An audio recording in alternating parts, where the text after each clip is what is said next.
Jack and the Beanstalk by Joseph Jacobs. Once upon a time there was a poor widow who lived in a little cottage with her only son Jack. Jack was a giddy, thoughtless boy, but very kind-hearted and affectionate. There had been a hard winter, and after it the poor woman had suffered from fever and ague. Jack did no work as yet, and by degrees they grew dreadfully poor. The widow saw that there was no means of keeping Jack and herself from starvation but by selling her cow. So one morning she said to her son, "I am too weak to go myself, Jack, so you must take the cow to market for me and sell her." Jack liked going to market to sell the cow very much, but as he was on the way he met a butcher who had some beautiful beans in his hand. Jack stopped to look at them, and the butcher told the boy that they were of great value, and persuaded him to sell the cow for them. And Jack was so silly as to consent to this foolish bargain. When he brought them home to his mother instead of the money she expected for her nice cow, she was very vexed and shed many tears, scolding Jack for his folly. He was very sorry, but, he said, he might as well make the best of his bargain. So he put the seed beans into the ground close by the side of the steep hill, under shelter of which their cottage was built, and went to bed. The next morning when he got up, he found that the beans had grown, till the beanstalks reached right over the top of the hill and were lost to his sight. Greatly surprised, he called his mother, and they both gazed in silent wonder at the beanstalk, which was not only of great height, but was thick enough to bear Jack's weight. "I wonder where it goes," said Jack to his mother. "I think I will climb up and see." His mother wished him not to venture up this strange ladder, but Jack coaxed her to give her consent to the attempt, for he was certain there must be something wonderful in the beanstalk. Jack instantly began to climb, and went up and up on the ladder-like bean, till everything he had left behind him, the cottage, the village, and even the tall church tower, looked quite little, and still he did not see the top of the beanstalk. Jack felt a little tired, and thought for a moment that he would go back again. But he was a very persevering boy, and he knew that the way to succeed in anything is not to give up. So after resting for a moment he went on, and at last reached the top of the bean, and found himself in a beautiful country, finely wooded. And not far from the place where he had got off, the beanstalk, stood a fine and strong castle. Jack wondered very much that he had never heard of or seen this castle before. But when he reflected on the subject, he saw that it was as much separated from the village by the perpendicular rock on which it stood as if it were in another land.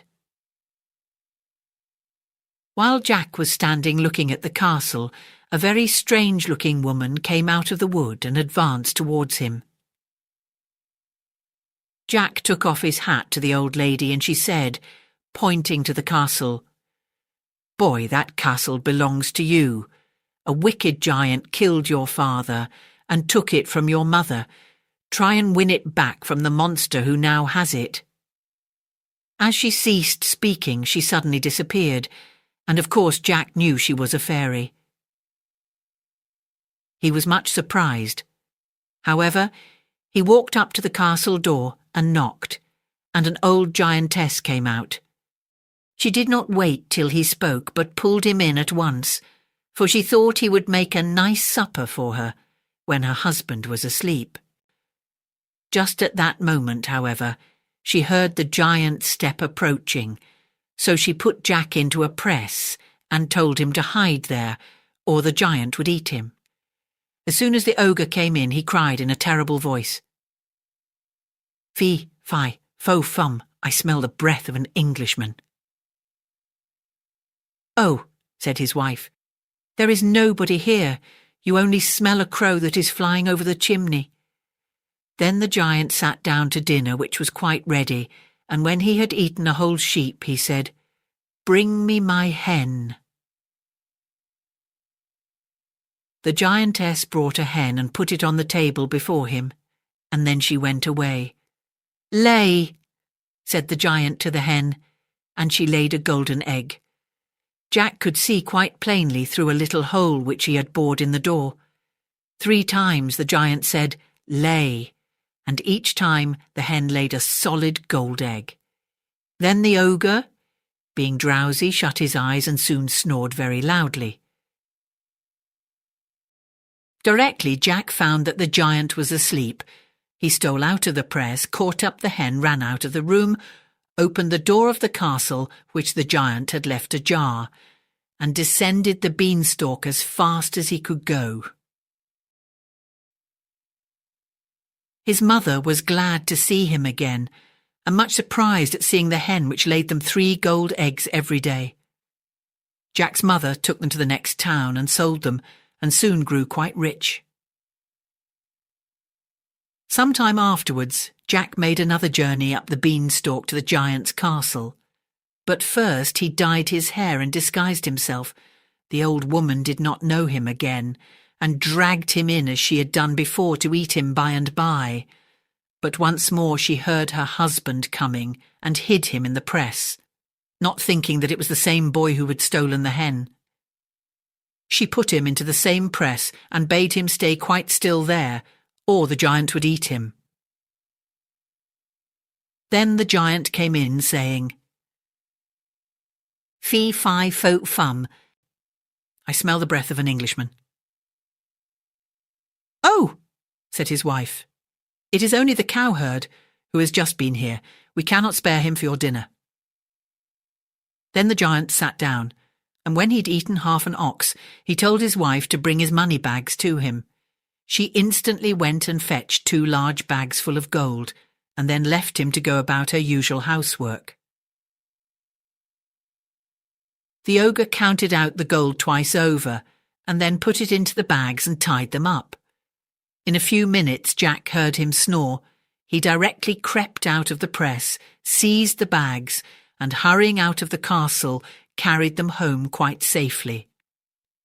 Jack's mother was glad to see him safe at home again, and for a long time she would not let him go up the beanstalk, but Jack knew he had not yet obeyed the fairy's command to win back the castle, so after a time he set off once more on this adventure and tapped again at the castle door. The giantess, who was very stupid, did not know him again, but she stopped a minute before she took him in. She feared another robbery, but Jack's fresh cheeks looked so tempting that she could not resist him, and so she bade him come in. But at that moment she heard her husband's step approaching. Afraid of losing her supper, the ogress at once shut Jack in the press, and she had hardly hidden him when the giant came in, saying as usual, "Fee, fi, fo, fum. I smell the blood of an Englishman." "Oh no," said his wife, "it is only the shepherd who has been up with a sheep for your dinner." The giant sat down, and when he had eaten a whole sheep, he said, "I should like some music. Bring me my harp." The ogress went and brought a golden harp to him, set it on the table, and went away. Then the ogre said, "Play," to the harp, and it played so delightfully that Jack was charmed. By and by, however, the giant snored so loud that he could not hear the music, and Jack quickly stole out, and seizing the harp, ran away with it. But the harp was a fairy belonging to the giant, and as Jack ran, it cried out, "Master, master!" The giant woke up slowly and rushed after Jack, but the boy was very nimble and outran him. You may imagine how fast Jack went down the beanstalk this time, hearing all the while the tramp of the giant's feet behind him. Just as he reached the bottom, he saw the ogre looking down on him. The next moment his great feet were on the beanstalk. "Mother! Mother! Bring me the axe!" cried Jack. His mother hastened with it, and just as the giant was halfway down the beanstalk, Jack succeeded in chopping it in halves. The lower half fell. The upper half swung away, and the giant, losing his hold, fell heavily to the ground on his head and broke his neck. The same moment the fairy again stood beside Jack, and touching the broken beanstalk was turned into a flight of broad, easy steps.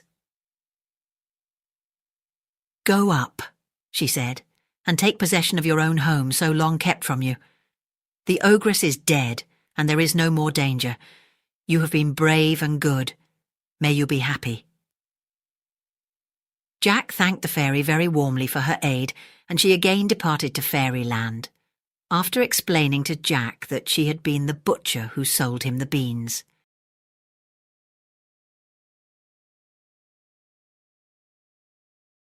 The Three Bears by Robert Southey.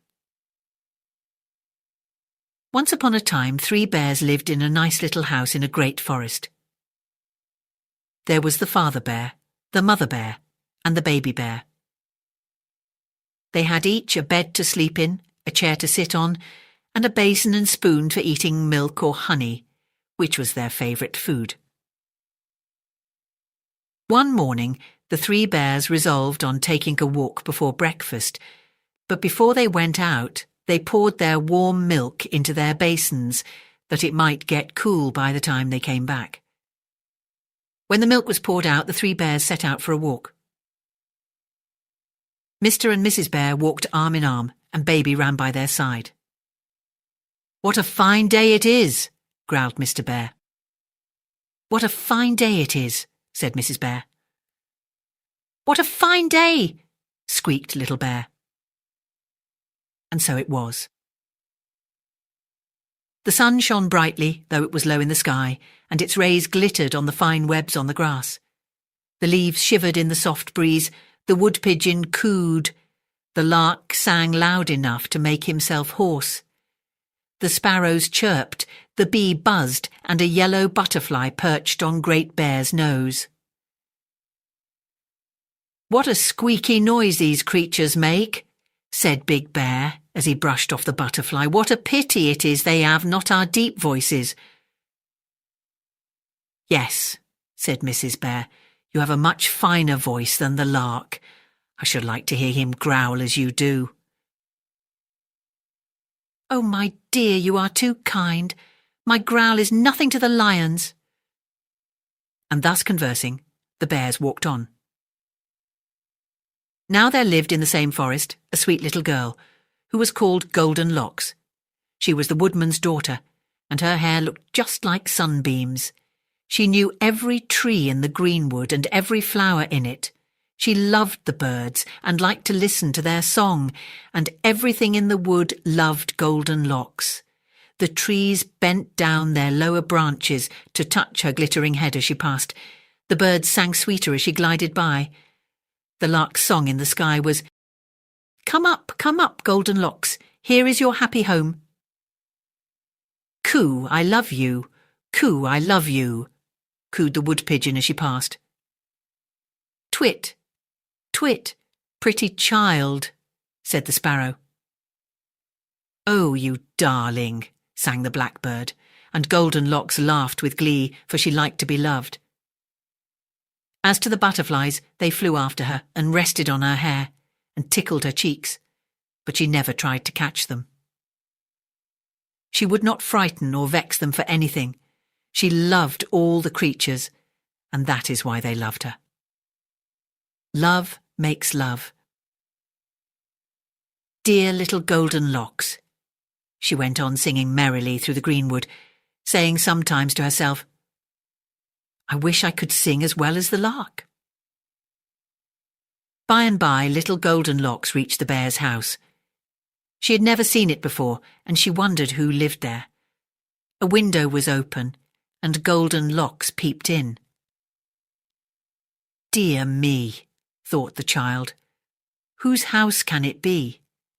There is a table and 3 chairs and 3 basins of hot milk, all steaming, and nobody to drink it. But I don't see any work or books or anything else. I think I will go in and see who lives here." So she tapped at the door and cried, "Is anyone at home?" But there was no answer.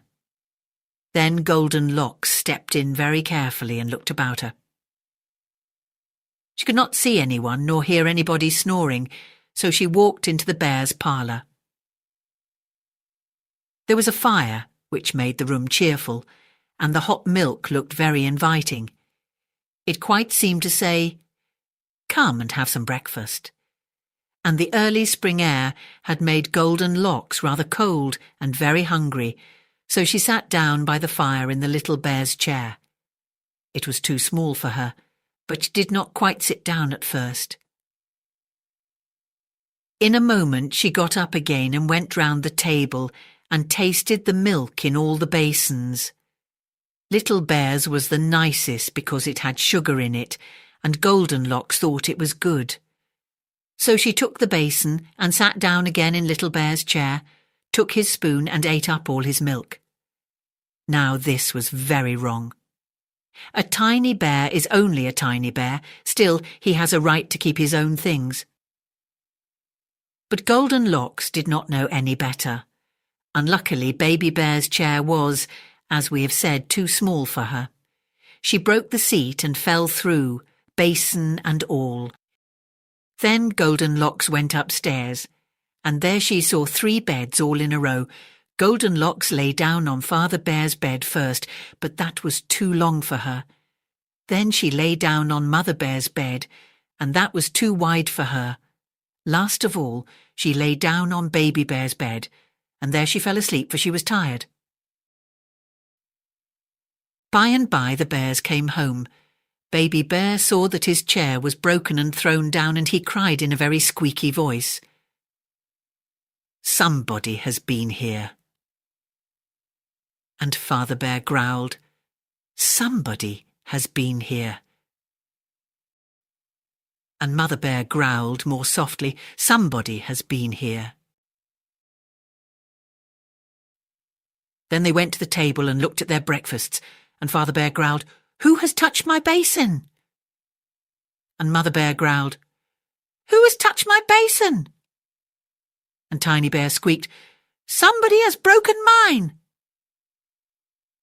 And then Tiny Bear began to cry, for he was very fond of his own basin and his own chair, and besides, he was very hungry after his long walk in the forest.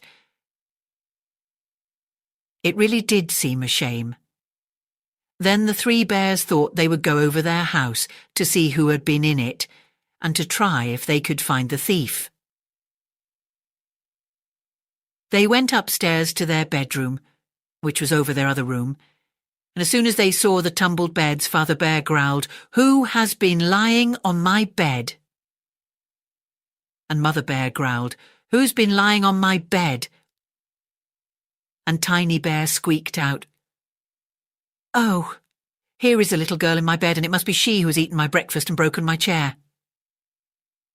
Then Father Bear growled, and Mother Bear growled, "Let us eat her up." And Tiny Bear squeaked, "Let us eat her up." The noise they made woke Goldilocks, and you may imagine how frightened she was when she saw the 3 bears. She started out of bed and jumped at once out of the window. The bears rushed after her, and Father Bear caught her Goldilocks in his teeth, but she left a lock behind and still ran on. Then the 3 bears all jumped out after her, but they fell one on the top of the other and rolled over, and while they were picking themselves up, little Goldilocks ran home, and they were not able to catch her. But I do not think she had acted rightly, though she did not deserve to be eaten up. It was very wrong to break Little Bear's chair and eat his milk, and I think Goldilocks will have to take great care to keep out of the reach of the 3 bears.